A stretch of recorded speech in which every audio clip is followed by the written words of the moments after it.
Before we solve some examples يا شباب on Fourier series, I just want to remind you that we reached that the coefficients of the exponential Fourier series can be written as C naught is the same as A naught, Ck for positive k equals Ak over 2 plus Bk over J2, this is for positive k. For negative k, Ck can be written as A of minus k over 2 minus B of minus k over J2. Why A minus k and B minus k? Because A and B, these coefficients they exist only for the positive side, yani only A1, A2, A3. We don't have A negative 1, we don't have B negative 2, and so on. We have only positive values. So if k is negative, then you have to use here A of minus k. If k is negative 4, for example, you say that C negative 4 equals A4 over 2 minus B4 over J2.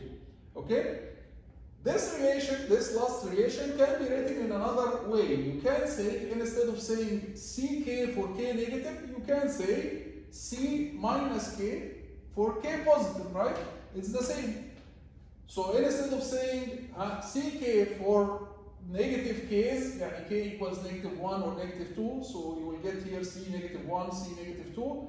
You can say k positive, yani k 1 or 2, and you have here C negative k. So it will be C of negative 1, C of negative 2, so k is positive. So we can say that for k positive, C minus k will be equal to A k over 2 minus bk over J2. So this relation for the negative exponential coefficients can be written like this. So for the negative exponential coefficients, we can write the relation like this. For the positive exponential coefficients, we can write the relation like this. If we compare the negative exponential coefficients and the positive exponential coefficients, for example, if we compare C4 and C negative 4, C4 will be from here A4 over 2 plus B4 over J2, right? While C minus 4, it will be A4 over 2 minus B4 over J2. Same if you do it for C5 and C minus 5, you will find that the only difference is the negative sign here, and you will find that the imaginary part has a different sign, and hence you can always say that Ck and C minus k, they are the conjugate of each other. So Ck and C minus k is the conjugate of each other. And this is a famous relation, is that the exponential coefficients in the positive side and in the negative side, they are the conjugate of each other. And conjugate means that the imaginary part has a different sign, only the sign of the imaginary part.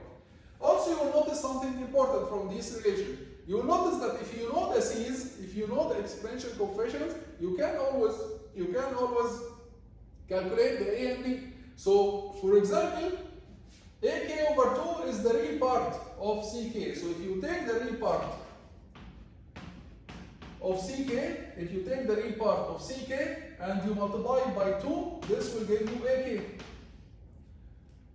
What else? You will notice that from this relation for k positive, this can be written as Ak over 2, and if you take the j up, it will be minus j bk over 2. So Ck, when k is positive, if you take the imaginary part of Ck, it will be negative bk over 2. So if you multiply here by negative 2, it will give you bk. For k greater than 0. So basically, if you know the Ak and Bk, you can calculate the Ck from here and here. If you know the Ck, you can take the real part and multiply by 2 to calculate Ak, or take the imaginary part multiply by negative 2 to calculate the Bk. So we can obtain the coefficients from each other. Let's now solve or start with a simple example about just characterizing the Fourier series. So here we have an example. It says that we have a signal x of t equals 7 plus 3 cosine 10 pi t plus some other coefficient 5 sine 10 pi t plus 8 cosine 20 pi t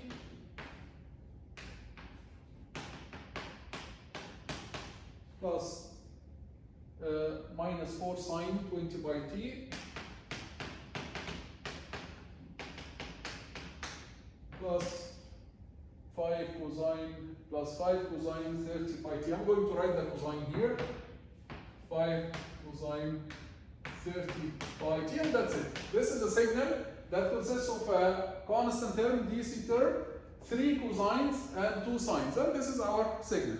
So we can consider that this signal is a Fourier series, or represented in terms of Fourier series, that has only 3 cosine terms and 2 sine terms, and the rest of the terms are zeros. We can ignore them, or the rest of the terms are zeros. So this is kind of a signal represented in terms of Fourier series, ignoring, or it happened that we ignore, or already all the other terms are zero. We are required to find the trigonometric coefficients. The trigonometric Fourier series coefficients is A0, A1, A2, A3, and so on. Find the fundamental frequency. Let's start with the fundamental frequency. It's clear here that the fundamental frequency is the maximum omega, where you can write these frequencies as multiple of. Yani, what is omega naught? What is omega naught?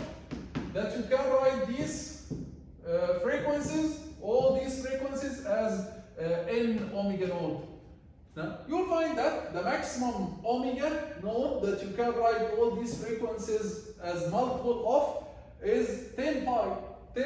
So if you choose 20 pi, you will find that 10 pi cannot be written as an integer multiplied by 20 pi, right? It will be a fraction, half multiplied by 20. You cannot choose it to be 20 pi.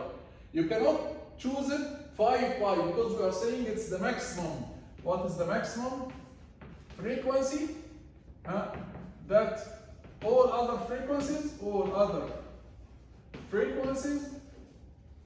can be written as multiple of. Yani all other frequencies can be written as n multiplied by it. Okay, so what is the maximum frequency? You cannot choose it 5 pi. 5 pi is correct. You can write this as a multiple of 5 pi. You can write this as a multiple of 5 pi. You can write this as a multiple of 5 pi. But this is not the maximum. 5 pi is not the maximum. The maximum is 10 pi here. 10 pi is the maximum that we can write 20 pi as 2 multiplied by 10 pi. 30 pi is can be written as 3 multiplied by 10 pi. Same here, 20 pi can be written as 2 multiplied by 10 pi. So 10 pi is the maximum frequency that all other frequencies can be written as multiple of. Okay, so omega naught is 10 pi. The trigonometric coefficients. A naught is the DC term, which is basically clear 7. A1 is the coefficient of the first cosine of cosine omega naught t, which is 3. A2, 8. The coefficient of cosine 2 omega naught t. This is cosine 3 omega naught t. So A3 is 5. B1 is the coefficient of the first sine harmonic, sine omega naught t. So B1 is 5. B2 is minus 4. Like all other coefficients, zeros. A4, A5, A6, zeros. Be careful, because I could have given you this as 30. If I have given this to you as 30 pi t, this means that the coefficient here, this is not B2, this is B3, because this is the coefficient of sine, this is the coefficient of sine 3 omega naught t now, not 2 omega naught t. So the coefficient minus 4 would be B3 if I have given this to you as 30 pi t. But now, let's go back to our example. It's 20 pi t, which means this is 2 omega naught t, and this is B2.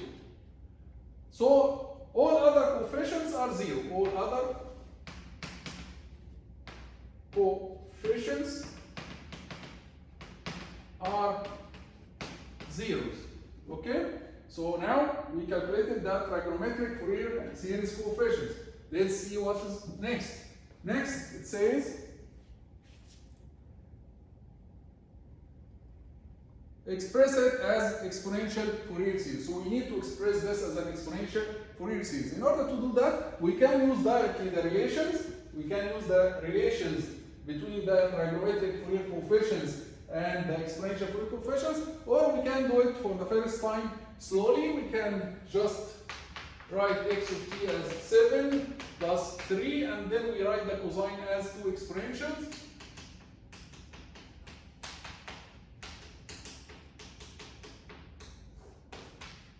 We write all the cosines as exponentials, and the sign, this sign will be 5 exponential j 10 pi t minus exponential minus j 10 pi t over j2. Okay, and then the next cosine is 8 multiplied by exponential 20 pi t plus exponential minus 20 pi t over 2 plus or minus 4 multiplied by Euler's equation for the sign, exponential j 20 pi t minus exponential minus j 20 pi t over j2. Finally, the last one is 5 exponential j 30 pi t plus exponential minus j 30 pi t over 2. And then we add the similar terms together. So let's start with the, I prefer to start with putting the middle term, the DC term in the middle. The DC term in the middle. And then we say the next exponential term is exponential j 10 pi t. And then exponential j 20 pi t. And then exponential j 30 pi t. The other side, exponential minus j 10 pi t, exponential minus j 20 pi t. All these are different terms, different exponential terms. Exponential minus j 30 pi t. And then we see what's the coefficient of exponential j 10 pi t. You will find that we have 3 over 2 here.